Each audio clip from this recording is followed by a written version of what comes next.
Welcome back. I'm the Stable Lad, and welcome to another weekly Friday update. Normally on Fridays, I do a little bit of kind of just macro and news, and then kind of talk about or break down some of the latest portfolio changes that I'm making or juicy APYs that I'm looking at. This week is going to be a little bit different because I'm still in the process of recalibrating my entire portfolio after the recent stream finance and balancer exploits. And I'm also re-reviewing every single protocol that I use as investment vehicles. So as I go through all of this stuff, I'll be doing a lot more videos on those protocols and re-reviewing them. Next week we'll have something coming out on auto. So stay tuned for that, an auto finance update. But I'll do the same thing for Pendle. I'll do the same thing for basically every protocol that I use. And if you want to see a bigger update that I did earlier this week on my Substack, that is for paid members, but it does show all the portfolio changes I made, the actual allocations, the moves to cash, all the things that I'm doing over there specifically. That's available on my Substack. I also dropped today on my Substack an update on all of the protocols. So it's how I'm re-reviewing and thinking about all the protocols and their various grades. That's available on Substack today for free. That's for free for everybody who wants to read it over there on Substack. It goes over Pendle and Euler and basically everything and sort of re-rates every single one of those to a little bit more of a stricter structure. And that's available again on Substack. Today, I'm going to go over two kind of main things. The first is I've gotten a couple of questions after my last video, which was a couple of the same kind of style questions, which is, I was asked if the lending protocols only pay 3 to 4% APY, is it even worth having the money on chain where you face more risks than if you were in a high yield savings account? I gotten a couple of those questions. I also, as a follow-up, I got a couple more of these too, which is why don't you have any blue chip crypto in your portfolio? Would having exposure to ETH or BTC long-term not yield higher overall returns, as well as the fact that staking ETH or ETH, all that kind of stuff. So I just wanted to make a couple of things clear. The first is that I do have crypto in my portfolio. Stablecoins aren't the only part of my portfolio. They are just the part that I talk about here on this channel. I could talk about other things, but I feel like there are other channels that really just do that better. People that are better at a wider portfolio structural management. They talk about equities, they talk about real estate, they talk about alternative investments, and there's plenty of channels out there that do that and do it better than me. I have, let's go over here. I have, my portfolio probably looks something like this. I just took this online. This is not my actual portfolio, but it probably looks something similar to this, right? Where I have fixed income, I've got high yield savings accounts, I've got alternative investments, I've got a crypto stack of blue chip cryptos and some alternative higher risk crypto that I own and play around with and speculate on. But I have a balanced portfolio. So it's not all just in stablecoins. So I'm sorry if I didn't make that clear in the videos that this channel is specifically for stablecoins because I don't think anyone's really talking about that opportunity there and the type of money that can be made in stablecoins with a balanced portfolio. The other thing I wanted to kind of talk about and reiterate on is when I talk about these lower risk stablecoin platforms like lending platforms or I don't know, 3 to 4%, 5-6% on something like a Uniswap, like a stablecoin pair on Uniswap, that's just a portion of my portfolio. It falls into this portion right here, this low risk 50% portion. But my portfolio is a blend of a lot of different things, and it's not just one thing, right? My portfolio, as you can see here, I'm not going to go into the details here, but it's like 40 something positions at any given time. It could be 20 to 40 something positions at any given time, and it blends into something like this, where 50% is in low risk, 30% is in medium risk plays, and 20% are in high risk plays. Let's take a quick pause. If you'd like a simple reference guide that shows you how I think about building a stablecoin portfolio, from risk tiers to position sizing, and even how insurance fits in, I put together a free guide you can download. It's the same framework that I use myself to designed to keep things steady and easy to follow at a glance. The link's right below this video. Grab the guide, and while you're there, make sure you're subscribed so you don't miss the weekly updates I share on how I'm adjusting my own portfolio. All right, let's get back to it. And I balance that out, and I've mentioned it here before, but I'll mention it again. I balance that out. So the low risk portion of my portfolio, the max position is 10%. These are max positions. These are not like my target positions. This is what I'm capping each investment at. So on low risk side, each position is maxed out at 10%.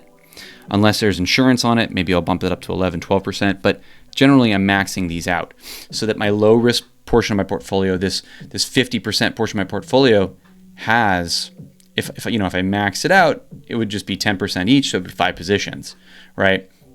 But the goal is like 7 or 8 positions, so I spread out that risk, because even low risk stuff is not no risk, right? Same thing with medium risk. My medium risk portion of the portfolio is maxed out at 5% max positions. So that's this allocation, right? My 30% is maxed out at these 5% allocations. This is the max. It's not the guideline. It's not what I'm trying to target at. It'd be better if I could get each medium risk in a 1% position, right? Again, that just further dilutes my overall risk in my portfolio. And then my high risk side is capped out at 2.5%. Again, unless there's insurance on it, in which case I might increase that to 3.5%, something like that. But again, it's only 20% of my portfolio. So my whole idea, right, is that this part of my portfolio, I would love to make 8%, 9% in the 50% portion of my portfolio.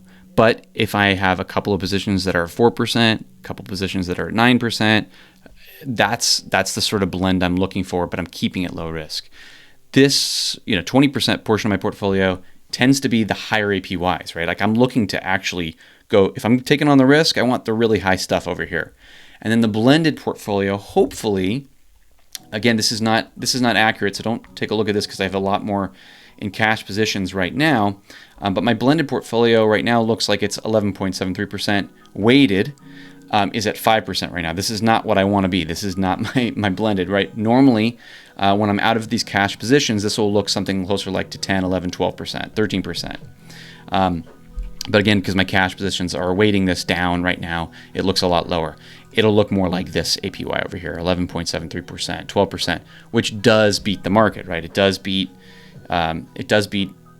the S&P generally. It does beat other things. So again, just want to reiterate, my portfolio is blended. I allow some small APY if it fits into this low risk bucket.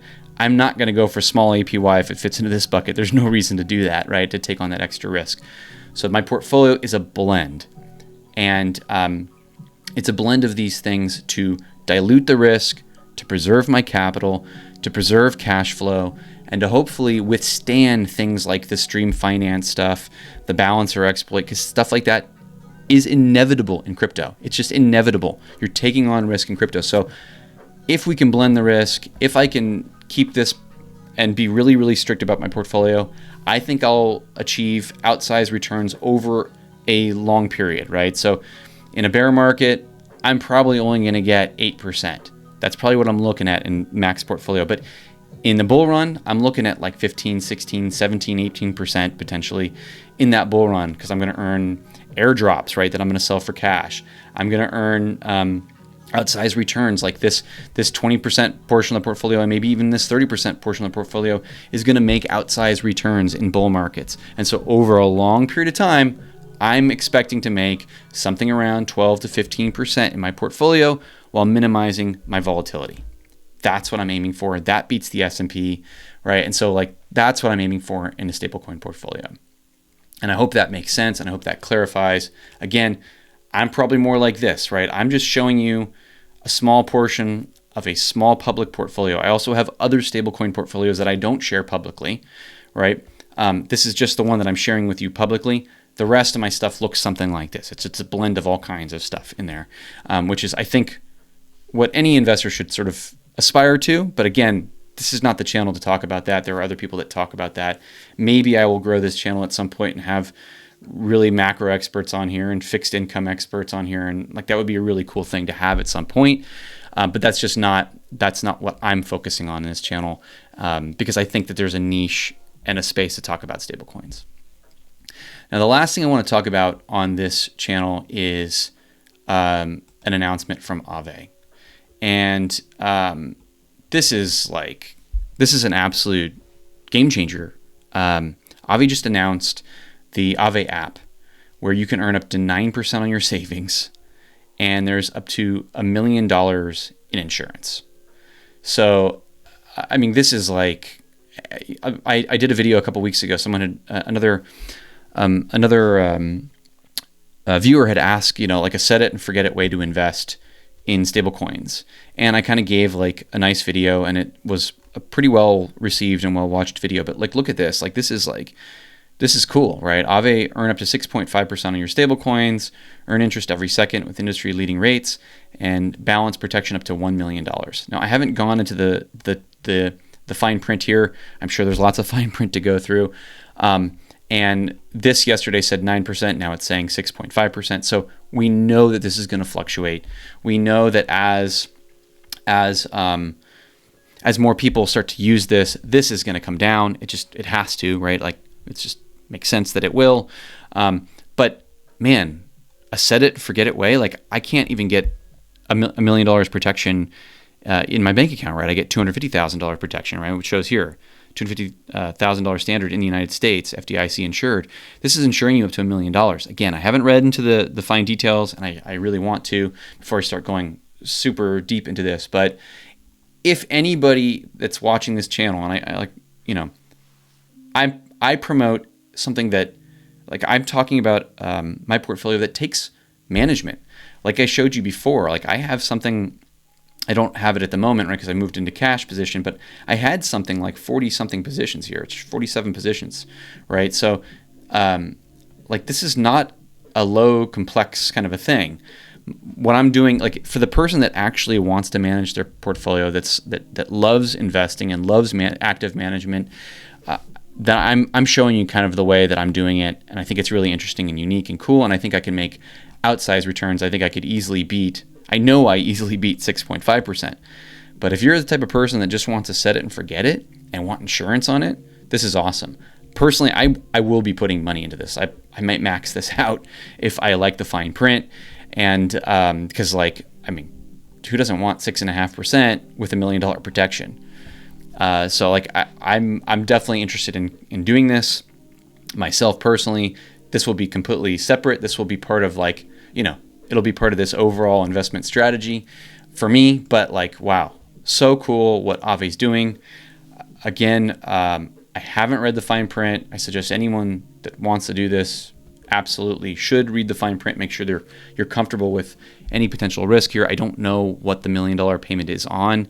I don't know if it covers any kind of, like, every type of default, but, like, this is really, really cool here. I think they're holding Tether, Go, and USDC, which, again, I talk about stablecoins. And by the way, I forgot to mention on my Substack, I mentioned that I released today a Substack that talks about re-rating all the risk on the protocols. I will do a re-rating on risk on stablecoins as well, and I'm going to do a re-rating on risk on blockchains as well. But these are kind of top for me, right? USDC and Tether are low risk. Go would be a medium risk for me, but it's one of the ones I feel comfortable holding right now. So I love to see this happening on Aave. Aave, obviously, of course, is the creator of Go, so obviously it's on there. But man, this is just super duper cool. I'm really excited about this.